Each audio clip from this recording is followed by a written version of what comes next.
সমস্যার সমাধানের আগে সমস্যার প্রকৃতিটা জানা সবচেয়ে জরুরি এবং সমস্যার প্রকৃতি জানতে জ্যোতিষশাস্ত্রের সাথে সাথে সংখ্যাতত্ত্ব আমাদেরকে অনেকভাবে সহায়তা করে এবং আপনাদের উৎসাহ এবং ভালোবাসায় আমি নতুন জিনিস ট্রাই করতে পারি। সেজন্যই জ্যোতিষশাস্ত্রের সাথে সাথে আপনাদের জন্য আমি সংখ্যাতত্ত্ব নিয়ে আয়োজন করছি এবং আপনারা অনেক ভালোবাসা দিচ্ছেন, ধন্যবাদ। সংখ্যাতত্ত্বের সাহায্যে আমাদের যে জন্ম তারিখটা আছে সেটা নিয়ে লোসু গ্রিড বা জন্ম সংখ্যার মানচিত্র তৈরি করা যায়। আমি অলরেডি ফার্স্ট পার্ট এটা নিয়ে কথা বলেছি, সেকেন্ড পার্টে এই আলোচনাটাকে আমরা আরো সামনের দিকে নিয়ে যাব এবং চেষ্টা করব আপনাদের জীবনের সফলতা এবং ব্যর্থতার প্রকৃতিটা খুঁজে বের করার। ভিডিওটি শেষ পর্যন্ত দেখেন because it will be fun. And video শুরু হওয়ার আগে লাইক করেন, সাবস্ক্রাইব করেন।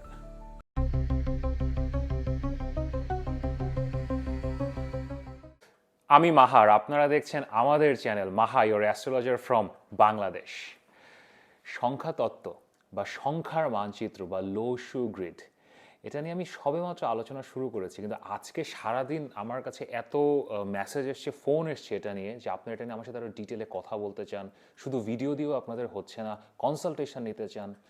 যদি লোসু গ্রিড নিয়েও কনসালটেশন নিতে চান, সংখ্যাতত্ত্ব নিয়ে শুধুমাত্র, সেটাও নিতে পারেন।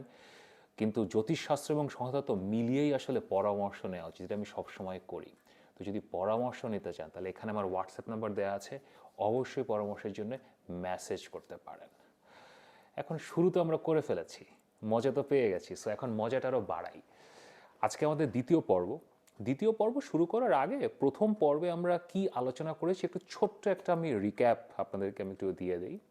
আমরা আসলে আমাদের জন্ম সংখ্যার এটার যে গভীরতাটা আছে সেটা ফার্স্ট একটু বোঝার চেষ্টা করেছি, যে আপনার যে বার্থ ডেটটা আছে সেটা থেকে আমরা কি কি নাম্বার পাই, ওই নাম্বারগুলো কিভাবে বাছতে হয় এবং এটা নাম্বার বাছাই করার সময় শূন্যকে কেন বাদ দিতে হয়, এবং এভাবে বাদ দিয়ে আমি আপনাদেরকে হোমওয়ার্ক দিয়েছিলাম, হোপ আপনারা করেছেন, নাম্বারগুলো রেডি আপনাদের কাছে।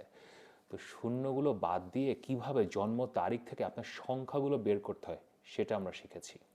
এরপরে আমরা একটা চাইনিজ সংখ্যা ম্যাপিং, লোসু গ্রিড, সেটা সম্বন্ধে জেনেছি। এটা আসলে কি, এটার সাথে আমাদের জ্যোতিষশাস্ত্রের সম্পর্কটা কি, এবং এখান থেকে কিভাবে আমরা সংখ্যার প্রকৃতি, আমাদের জীবনের প্রবলেমের প্রকৃতি, সফলতার প্রকৃতি বুঝতে পারি সেটাও জানতে পেরেছি। এবং লোসু গ্রিডের যে হরাইজন্টাল লাইনগুলো আছে সেগুলোর মানে সম্বন্ধে আমি বলেছি।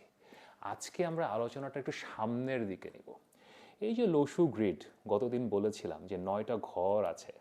তো এই 9টা ঘরের মানে আসলে কি, এবং এখন সবাই আপনারা বাসায় কাগজে কলমে নিজের যে জন্ম তারিখ আছে সেখান থেকে সংখ্যা বের করতে বসে আছেন। সংখ্যাটা এখন বসাতে কিভাবে হয় সেখানে এখন আমরা আমাদের আলোচনাটা নিব।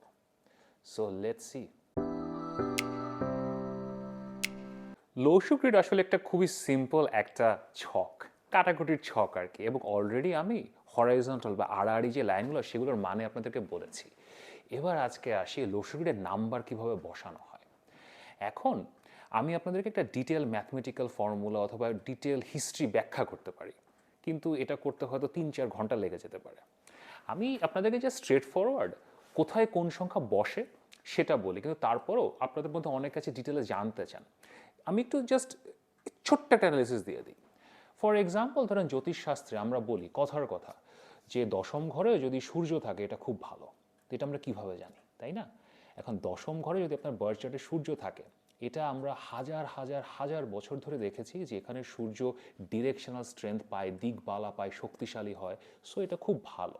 তো ওভাবেই আমাদের চাইনিজ ভাইয়েরা, চাইনিজ বোনেরা, তারা যখন এই ম্যাথমেটিক্যাল সিস্টেমটা, সংখ্যাতত্ত্ব সিস্টেমটা ডেভেলপ করেছেন, তখন তারা এই যে 9টি ঘর আছে এই ঘরগুলোতে কোথায় কোন সংখ্যাটা বসবে এটা তারা অ্যানালাইজ করে তার একটা রেজাল্টে পৌঁছেছেন। We can go into the analysis, but আমি আজকে যাচ্ছি না। আমি স্ট্রেট ফরওয়ার্ড এখন কোন ঘরে কোন সংখ্যাটা বসানো হয় 1 থেকে 9 পর্যন্ত সেটা আপনাদের বলছি। এসে গেছে ছক। তো টপ লেফট যে কর্নারটা আছে এখানে সবসময় বসে নাম্বার 4 বা 4। এরপরে উপরের রোয়ের মাঝখানে বসে হচ্ছে নাম্বার 9, এবং যে টপ রাইট কর্নারটা আছে উপরের রোয়ের ডান পাশে এখানে বসে নাম্বার 2।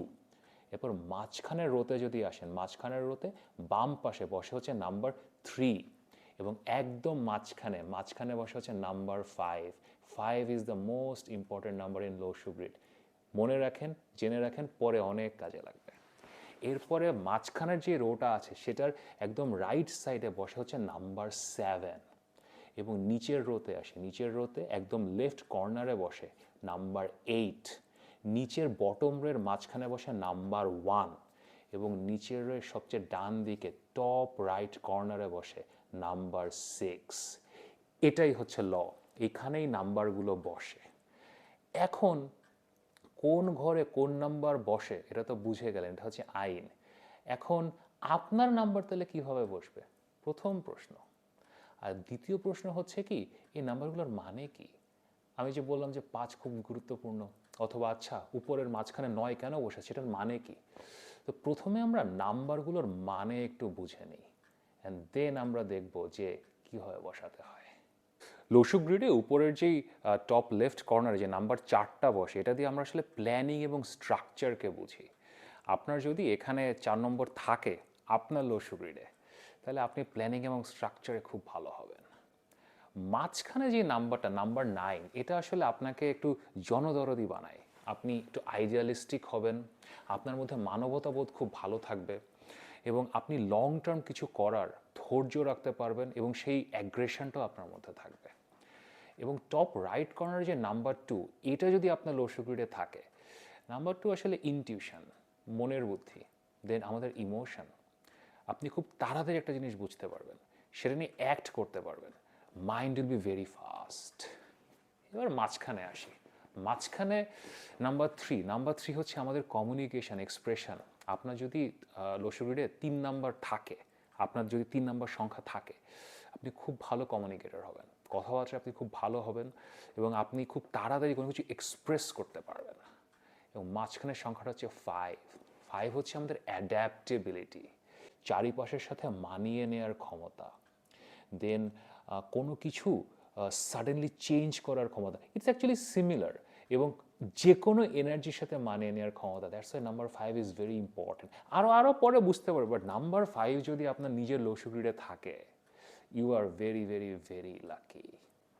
দেন নাম্বার 7-এ আসেন। নাম্বার 7 হচ্ছে আমাদের রিসার্চ করার ক্ষমতা, কোনো কিছু নিয়ে গভীরভাবে চিন্তা করার ক্ষমতা, বোঝার ক্ষমতা, একদম ডিটেইলে যাওয়ার ক্ষমতা।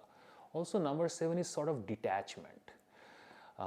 ডিট্যাচ কোনো কিছু থেকে হয়ে যাওয়া কখনো কখনো ভালো, বাট যদি কারোর চার্টে 7 থাকে এবং অনেকগুলো 7 থাকে, খুব বেশি ডিট্যাচ হয়ে যাওয়ার একটা সম্ভাবনা থাকে। এবারে নিচের দিকে আসি। নাম্বার 8 আসলে হার্ডওয়ার্ক দেখায়, যে আপনি কোনো কিছু নিয়ে হার্ডওয়ার্ক করতে পারছেন কিনা। আমি গতকালকেও বলছিলাম, ধরেন আপনার লসু গ্রিডে একটা না 2-3টা নাম্বার 8 হয়ে গেছে, হতেই পারে, আমি পরে বুঝাবো যে 2-3টা নাম্বারও আসতে পারে। তো আসলে হার্ডওয়ার্ক করেই যাচ্ছেন। সো 8 নম্বর আসলে একটা থাকা ভালো, বাট বেশি থাকলে একটু সমস্যা হয়। 8 নম্বর স্টেবিলিটিও দেখায়, যে আপনি কোনো কিছু নিয়ে স্টেবিলি কাজ করতে পারেন। দেন নাম্বার ওয়ান দিয়ে আমরা লিডারশিপ বুঝি, আমাদের সোর্স এনার্জি বুঝি, স্পৃহা, এটা একটা খুব সুন্দর বাংলা শব্দ। আমাদের স্পৃহা হচ্ছে নাম্বার 1। এটাও again is a very very important number in Lo Shu grid. এটা আসলে থাকতে হবে, এটা না থাকলে আসলে উপায় করতে হবে। নাম্বার 1 ছাড়া লসু গ্রিডে it's difficult. And then the last number 6 দিয়ে আমরা আমাদের রিলেশনশিপস বুঝি, আমাদের ফ্যামিলি বুঝি, আমরা আরেকজন মানুষের সাথে মানিয়ে নিতে পারি কিনা। এটা আরেকটা খুবই গুরুত্বপূর্ণ নাম্বার। যাদের 6 মিসিং থাকে লসু গ্রিডে, দেন আসলে উপায় বা রেমেডি করা ছাড়া it becomes very difficult. 6 is again a very important number. তো এই যে ঘরগুলো এবং নাম্বারগুলোর প্রকৃতি আমি বললাম, এটাই লসু গ্রিডের ডিটেইল। এভাবেই আমরা লসু গ্রিডের ঘরগুলো এবং নাম্বারগুলো অ্যানালাইজ করি। কোন ঘরে কোন নাম্বার বসে এবং এই নাম্বারগুলো দিয়ে আমরা কি বুঝি সেটা তো আমরা বুঝলাম, কিন্তু এটার সাথে আরেকটা ডিটেইল আছে, সেটা আমাদের এখনই একটু জেনে রাখা দরকার। কারণ ভবিষ্যতে যখন আমরা লসু গ্রিড রিড করব, এবং আমরা যখন লসু গ্রিডের উপায় বা রেমেডি করার চেষ্টা করবো আপনাদের লসু গ্রিড নিয়ে, তখন এই ইনফরমেশন আমাদের কাজে লাগবে। সেটা হচ্ছে এলিমেন্টস। এই যে 9টা নাম্বার, এই নাম্বারগুলোতে আর্থ, ওয়াটার, ফায়ার, মেটাল, এরকম এলিমেন্টস ডিনোট করা হয়েছে। তো ওটা আপনাদের খুব শর্টে একটু বলে রাখি, পরে আমাদের কাজে লাগবে। এর মধ্যে 1 নম্বর হচ্ছে ওয়াটার এলিমেন্ট, 2, 5 এবং 8 এটা হচ্ছে আর্থ এলিমেন্ট। আমি আবার বলছি, 1 নম্বর ওয়াটার, 2, 5 এবং 8 এটা হচ্ছে আর্থ এলিমেন্ট। এরপরে নাম্বার 3 এবং নাম্বার 4, 3 and 4, এটা হচ্ছে উড এলিমেন্ট, কাঠ। এরপরে আমরা পাচ্ছি 6 এবং 7, এ দুটো হচ্ছে মেটাল এলিমেন্ট। এবং last but not the list, number 9, এটা হচ্ছে ফায়ার এলিমেন্ট। এটা আপনারা একটা কাগজে লিখে রাখতে পারেন, কারণ এই এলিমেন্টের এই পুরো ট্রিটা এবং কোন নাম্বারটার এলিমেন্ট কি, এটা আমাদের প্রচুর কাজে লাগবে। তাহলে মোটামুটি লসগ্রিডের আড়াআড়ি এবং ঘরগুলোতে নাম্বার বসানোর পরে নাম্বারগুলোতে আমরা কি বুঝি, এটা তো আপনারা বুঝে গেলেন। এখন the most interesting and fun part, আপনাদের নাম্বার কীভাবে লসগ্রিডে বসাবেন, চলেন আমরা দেখি। আসেন এবার আমরা লসগ্রিডে আমাদের জন্ম তারিখের নাম্বারগুলো বসাই। আমি আপনাদের সুবিধার জন্য যে অরিজিনাল ম্যাপটা লসগ্রিডে সেটা আমি নিয়ে রেখেছি, কারণ ওটা আমাদের লাগবে, এবং একটা ফাঁকা লসগ্রিডেও নিয়েছি যাতে আপনারা আপনাদের নিজেদের নাম্বারগুলো বসাতে পারেন। এবং আমরা আমাদের প্রিয় জন্ম তারিখটাতে ফেরত চলে যাই, যেটা আমরা গতকালকে আমাদের ফার্স্ট পার্টে আলোচনা করছিলাম, 1 জুন 1990, এবং এখান থেকে আমরা সংখ্যা পেয়েছিলাম 5টি। মনে আসছে নিশ্চয়ই, যদি নাও থাকে আমি আবার বলছি। 1 জুন 1990 থেকে আমরা পেয়েছিলাম 1, 6, 1, 9 এবং 9, এই 5টি সংখ্যা। এখন আপনাদেরকে একটু কনফিউশন দূর করি, কারণ আমি জানি আপনারা একটু কনফিউজ হতে পারেন। নতুন একটা জিনিস আমরা ট্রাই করছি। ফার্স্ট অফ অল, এই সংখ্যাগুলো যোগ করতে হয় না।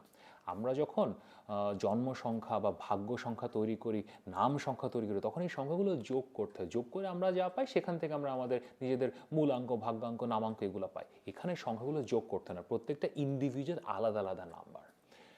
প্রথম কনফিউশন। সেকেন্ড কনফিউশন আপনারা যেটা পড়েন যে ভাই এখন 1 তো অনেকগুলো হয়ে গেছে, 9 অনেকগুলো হয়ে গেছে, এই বার্থডেটাই দেখেন না, এখানে তো আমাদের 1 হয়ে গেছে 2টা এবং 9 হয়ে গেছে 2টা, তো আমি এখন 2টা 1 এবং 2টা 9 নিয়ে কি করব? আমরা কি একটা নিয়ে নিব নাকি আরেকটা বাদ দিয়ে দিব? নো, শূন্য বাদ দিয়ে দিচ্ছি, শূন্য বাদ। কিন্তু আপনাদের যদি এখন জন্ম সংখ্যা অথবা এই বার্থ ডেট থেকে যে আপনারা নাম্বারটা পাচ্ছেন সেখানে যদি মাল্টিপল নাম্বারস থাকে, ধরেন 2টা 1 পেলেন কি 2টা 2 পেলেন, হতেই পারে, 2টাই কাউন্ট করতে হবে। এবং একটু আগে যে বলছিলাম না, একটা ঘরে যদি বেশি সংখ্যা বসে, ওইটাই হচ্ছে ওই ট্রিকটা। তো চলেন এখন আমরা সংখ্যাগুলো বসাই। এখন আপনারা তো অলরেডি বুঝে গেছেন যে 1 কোথায় বসবে, 9 কোথায় বসবে, তারপরে 6 কোথায় বসবে। তো আমরা এই কাল্পনিক ডেটটা নিয়ে আমরা সংখ্যাটা বসাই। তো এখন তাহলে দেখেন, এই ভদ্রলোক অথবা ভদ্রমহিলা, 1 জুন 1990 তো প্রচুর ভদ্রলোক এবং ভদ্রমহিলা জন্ম হয়েছে, হয়তো আমাদের ভিডিও দেখছেন, সো তাদের লসগ্রিডটা হবে এইরকম। তার নিচে 2টা 1 বসবে, the power of 1 will be double. 9ও 2টা বসবে, সো উপরের টপ যে মিডিল জায়গাটা আছে সেখানে 2টা 9 বসবে, এবং বটম যে রাইট কর্নারটা আছে সেখানে 1টা 6 বসবে। This is actually a very very interesting Lo Shu grid. আপনারা নিশ্চয়ই আপনাদের নাম্বারগুলো বসিয়ে ফেলেছেন। এখন আপনাদের নাম্বার তো আমি দেখতে পাচ্ছি না, বাট আমরা এটা নিয়ে আরও আলোচনা করবো যে এটা ভালো না খারাপ, এবং আমরা আরও অনেক আলোচনা করবো যে ভালো লসগ্রিড কোনটা, খারাপ লসগ্রিড কোনটা। বাট এটার প্রথম কথায় আমি আপনাদেরকে বলতে পারি কি, যে এখানে আসলে সেন্টার লাইন নাই, সেন্টারে কোনো নাম্বার নাই, প্রবলেম। দেন উপরের রো এবং নিচের রো, সেটার মধ্যে আসলে কোনো কানেকশন হচ্ছে না। দেখেন কাটাকুটি খেলায় আমরা যেটা করি, উপরের রো এবং নিচের রোর মধ্যে তো ডায়াগোনাল সোজাসুজি মিলাতে হবে, এখানে কিন্তু নাম্বার মিলছে না। এবং দেন মাল্টিপল নাম্বারস আছে, একই নাম্বার মাল্টিপলস আছে, সো এক জায়গাতে এনার্জি বেশি, 1-এর এনার্জি বেশি, অথরিটির এনার্জি বেশি, 9-এর এনার্জি বেশি, হিউম্যানিটির জন্য কাজ করার এনার্জি বেশি, 6 আছে ফ্যামিলির এনার্জি বেশি। সো ভালো হতে পারে, খারাপও হতে পারে, but this is a very very interesting Lo Shu grid. এখন মানে লসগ্রিড তো মোটামুটি বুঝলেন, এভাবেই নাম্বারটা বসাতে হয়। This is how it is done. তো আপনারা নিজেদের নাম্বারটা বসান। লাস্ট এগেইন আমি কনফিউশন দূর করার জন্য বলে দিচ্ছি, ধরেন আপনার 3টা 5 হয়ে গেছে, তো মাঝখানের ঘরে 3টা 5 হবে। ধরেন আপনার 2টা 1 হয়ে গেছে, এটা যেভাবে হলো 2টা 1, এভাবেই আপনারা বসাবেন। দ্যাটস হাউ আপনাদের লসগ্রিড প্রিপেয়ার্ড হবে। গ্রিড তো প্রিপেয়ার হয়ে গেছে, আপনাদের নিজেদের সংখ্যার মানচিত্র প্রিপেয়ার হয়ে গেছে। এখন কিভাবে পড়তে হয় সেটাই হলো চ্যালেঞ্জ। এবং পড়ার সময় আমরা আরও অনেক কিছু শিখব, horizontal line, diagonal line, missing number, missing elements. So সেই সব কিছু আমাদেরকে শিখতে হবে, এবং সেখান থেকে আমরা পড়তে পারবো আমাদের সংখ্যার মানচিত্র। আশা করি আপনারা সবাই আপনাদের জন্ম তারিখ নিয়ে আপনাদের নিজস্ব লসু গ্রিড বা সংখ্যার মানচিত্র তৈরি করতে পেরেছেন। কংগ্রাচুলেশনস, এটা অনেক বড় স্টেপ। আপনি যখন নিজ হাতে নিজের এই পুরো বার্থ ডেট থেকে নিজের সংখ্যার মানচিত্রটা তৈরি করেন, মানে ইউ হ্যাভ নো আইডিয়া যে আপনি কত লাকি করে ফেলেছেন। এখন আমরা আগামী পর্বে, কারণ বুঝতেই পারছেন যে ইট উইল টেক টাইম, আমরা আস্তে আস্তে আগাচ্ছি কারণ এটা নতুন জিনিস। আগামী পর্বে আমরা কীভাবে লসু গ্রিড রিড করতে হয় অলরেডি আজকে আমি হালকা পাতলা একটু বলেছি, বাট আগামী পর্বে আমি কয়েকটা স্পেসিফিক জায়গা নিয়ে কথা বলবো যাতে আপনারা নিজেরা নিজেদের চার্ট রিড করতে পারেন। এবং এটা ছাড়াও আপনারা যে এলিমেন্টস নিয়ে কথা বললাম, তো মিসিং নাম্বার, মিসিং এলিমেন্টস, এটাও বুঝতে পারবেন। আপনারা যদি আপনাদের নিজেদের লসু গ্রিড নিয়ে অথবা সংখ্যাতত্ত্ব নিয়ে অথবা আপনাদের বার্থ চার্ট নিয়ে, জ্যোতিষশাস্ত্র নিয়ে আমার সাথে কথা বলতে চান, আপনারা জানেন এখানে আমার হোয়াটসঅ্যাপ নাম্বার দেওয়া আছে, অবশ্যই যোগাযোগ করতে পারেন। আমার অনেক মজা লাগছে এবং আই হোপ আপনাদেরও লাগছে, নতুন কিছু শিখছি। আপনাদের সাথে তো আমার রেগুলার কথাবার্তা হয় কনসালটেশনের মাধ্যমে, বাট এটা একটা অন্যরকম interaction, so I am having a lot of fun. তো নেক্সট পর্বে দেখা হবে পার্ট 3-তে, দেখবো আপনার লসু গ্রিড কীরকম। যদি ভিডিওটি ভালো লাগে লাইক করেন, শেয়ার করেন, সাবস্ক্রাইব করেন। নিয়মিত দেখা হবে।